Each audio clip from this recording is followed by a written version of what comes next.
Okay, so in this video I'm going to basically go over a few things about color. Someone asked me to kind of explain the colors that I used for this image of this robot character. It's been a while since I've created the character, so it's hard to remember what I was thinking while I was creating it. But I went ahead and separated out all the colors so you could see them right here. And basically, we have just a scale of orange hues, and then a scale of kind of a neutral bluish cyan color. I've also shown what these colors look like in grayscale mode, just so that you can see how the values step up. I've kind of blended them together just so that you can see how the orange hues kind of integrate with the grays and the cyan colors.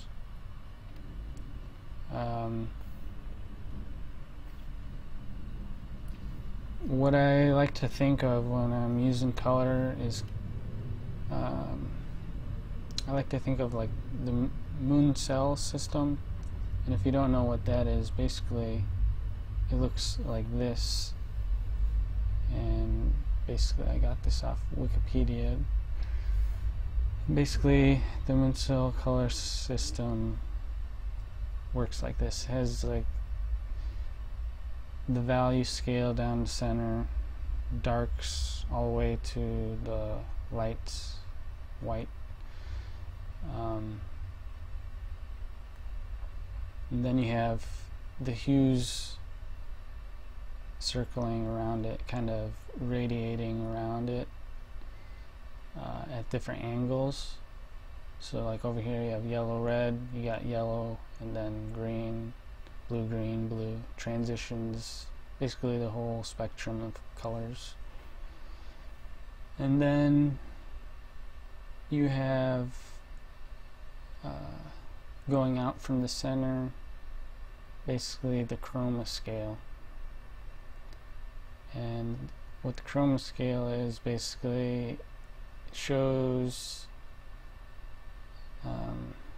how much color there is, as opposed to no color, the absence of color, where it would just be like a neutral value, a neutral gray tone.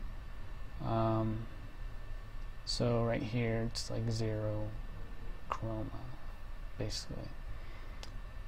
And out here it's a higher chroma, showing a more vibrant color, basically. So the closer you get to the center, the more gray it appears, the colors, and the further away from the center, the more colorful the color is, basically. And the higher you go, the brighter it is, and the lower you go, the darker it is. So that's basically the munsell color system. So basically, you can see here we just have basically two hues, like a bluish cyan and then like a yellowish orange color. And what's interesting to note about these two specific colors is they're basically opposites, complementary colors, I think. Almost. If you think of complementary colors, complement of yellow is purple, I think, and the complement of blue is orange. Yeah. So we kind of have that complementary relationship going here with the cyan and the orange. like bluish and orangey color. And it kind of makes the grays, this one at least, look a little bit purple. Usually if you have one color next to a gray, it kind of makes that gray look like the complement of the color that's next to it. And that's just because grays have an absence of color, and the gray could kind of look like any color basically, because if we look at the chroma scale here, the chroma exists in all of the hues, basically, the chroma scale, and the grays basically can blend with all the hues. So grays are useful with transitioning colors. So like you could have this color here, and you could kind of make it transition into a gray color.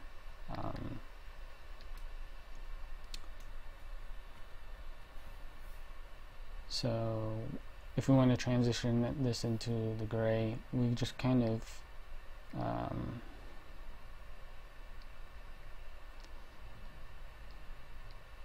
balance out the RGBs, because the more balanced across the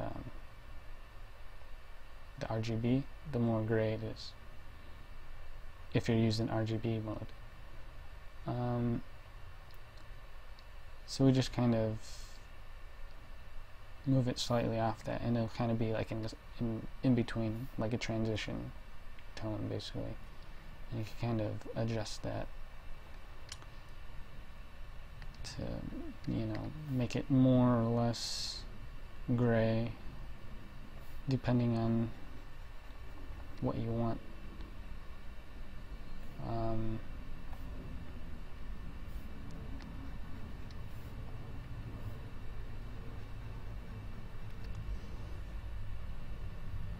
That might be a little darker than the gray that we're going for, so we can just lighten that up a bit, like that. Maybe push this down a bit. And so you have like a transition right there between this color and the gray, kind of showing that chroma scale basically. And so yeah, you could get a color that's more gray and start transitioning that color into, or transitioning that gray hue into another hue, kind of changing the angle on the munsell system. So you go from one angle pointing in at one specific hue, and then you rotate it towards another angle or something like that. So let's rotate it towards a green or something. So we could just adjust these things and make it more greenish, and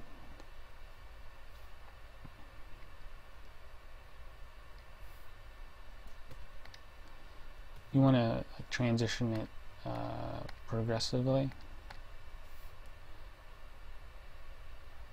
since we're showing how to transition it basically.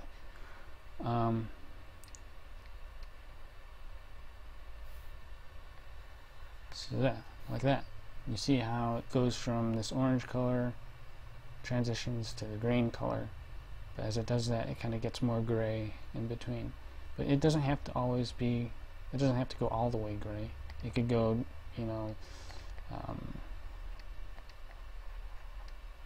over here, just it leaves out this grayish color tone, or whatever you want to call it, and just goes more directly to the other hue, because the chroma is higher. It's further away from the center of that chroma scale, munsell system. So rather than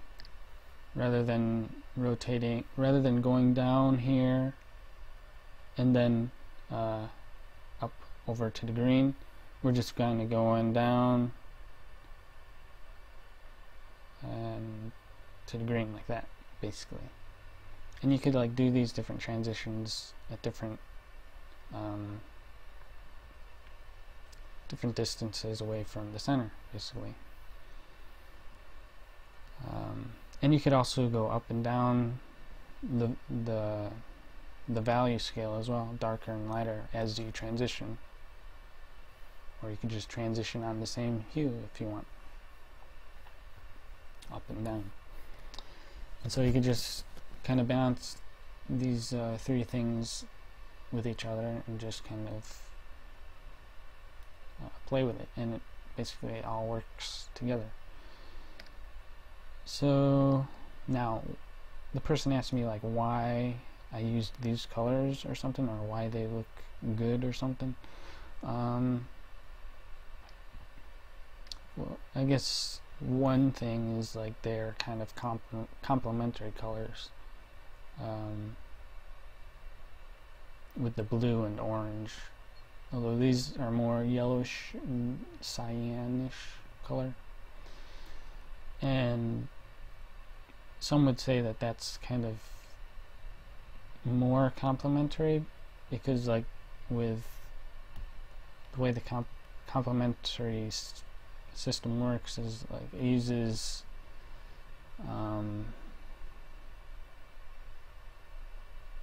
I don't know if it's additive or subtractive. I think it's additive, or maybe that's something else, I don't know. But the way you mix colors with paint is different to how the spectrum of light works as it bounces off surfaces. Because you see colors, because light separates and bends the spectrum, and our light can kind of see different portions of that spectrum and identify those portions as red, green, and blue, and how those portions overlap or mix together, how much we see of each of those determines whether we see red, yellow, orange, green, blue, purple, violet. So that's different to how we mix colors, where we're adding things together rather than separating things. And some would say that the complementary colors that you normally think of aren't necessarily the most complementary, because when you think of how light separates spectrums and colors and things like that, it's different, and so you have to think of it differently. But anyways, it's a bit confusing to talk about in this video.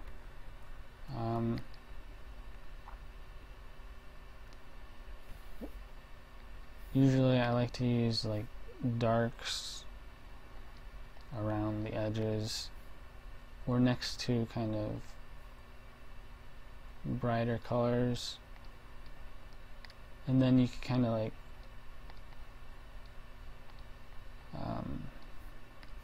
push them together at different concentrations, and that kind of makes the brights feel brighter and the darks feel darker if they're closer together. Whereas if they're separated over a larger surface, your eye doesn't feel that concentration, that force as much, and so that color doesn't feel as vibrant.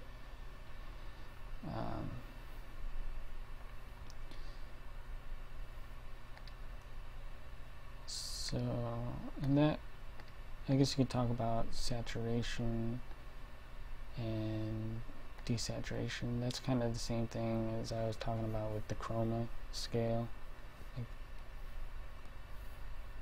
if we look at the chroma scale, over here it's more saturated, the color, and over here it's more desaturated.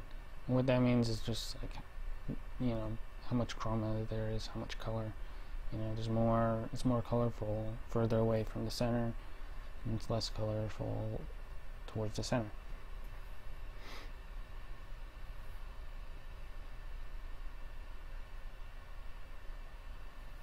So if we look in the colors that I've used here, this one right here is very colorful compared to the other cyan blue colors.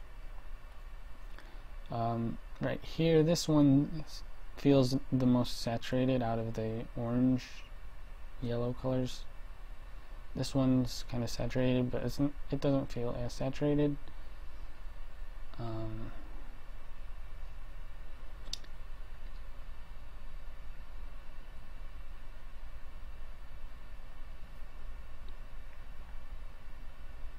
Also, another thing you could think about when using colors is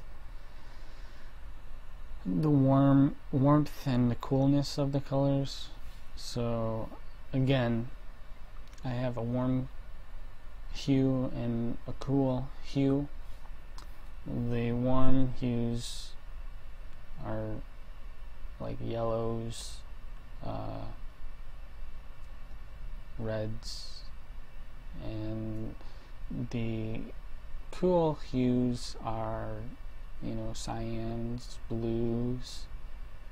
And the interesting part about this is there are hues that are neither warm nor cool, and those hues are typically greens and violets. So if I take a very greenish color, is that warm? Is that cool? It's hard to say because it's a mixture of a cool hue and a warm hue, blue and yellow basically.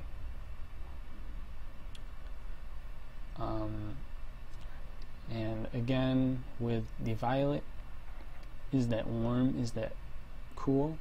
It's hard to say because it's a mixture of a warm and a cool. Yeah, so those are interesting. But, you know, what I used in this character is like a warm hue and a cool hue, and I kind of mixed them together to find like a balance, or just like a intermingling of cools and warms, so your eye could actually feel that. You know, you can tell just by looking at, you know, these colors which one feels more warmer, more cooler. And when I say more warmer, more cooler, what does that mean? Well, the warm colors kind of push into your eyes, kind of, you know, they're more intense, whereas the cool colors, they kind of recede and move away from your eye. Why does it do that? I think it's related to how the spectrum works in light and how the spectrum bends. I think when the spectrum concentrates more or is tighter, like the wavelengths in the spectrum, when they're tighter they're like more intense, or when they're longer they're less intense, or maybe it's the other way around, I don't know. I think that's kind of why it looks this way. And also, like when you see greens, I think it's you see green when the long waves and the short waves are blended together, I think. And also with violet, it's a similar thing where you're seeing kind of both things.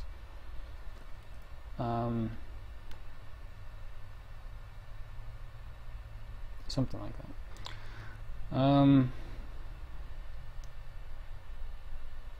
So what else?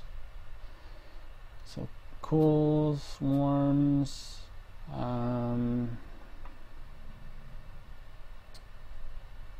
usually, okay, so like you could have like shadows and, you know, just light, I guess.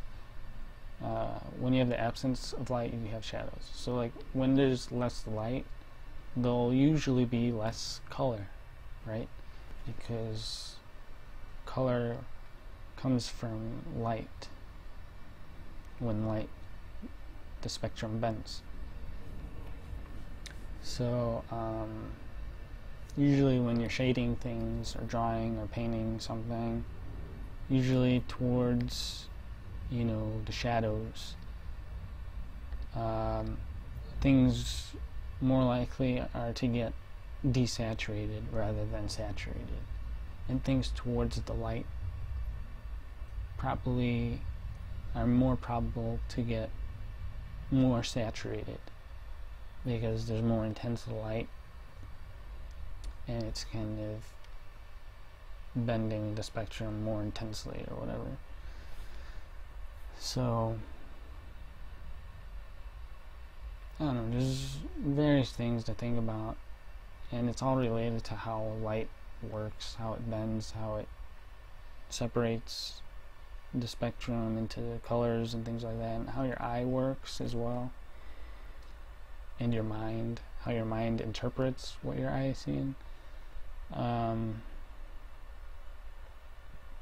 So yeah, I guess that explains a lot of different things as to why I use these colors. Sometimes you don't even think about why you're using the colors, it just comes natural because your mind is kind of programmed specific ways to see colors specific ways, or because the warm and cool, if you want something to feel more intense and attack your eye, if you want the details to pop out or recede, all these things are balancing together and determining how you're acting, how you're drawing, things like that. And sometimes you don't even realize what you're doing.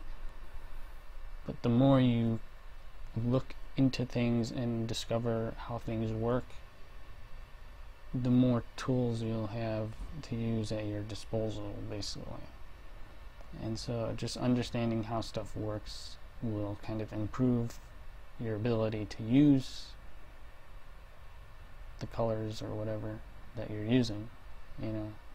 So because you'll be thinking about things, maybe you won't be thinking deeply about them, but you'll have them in the back of your mind so that you're aware of them, and kind of it'll help direct you into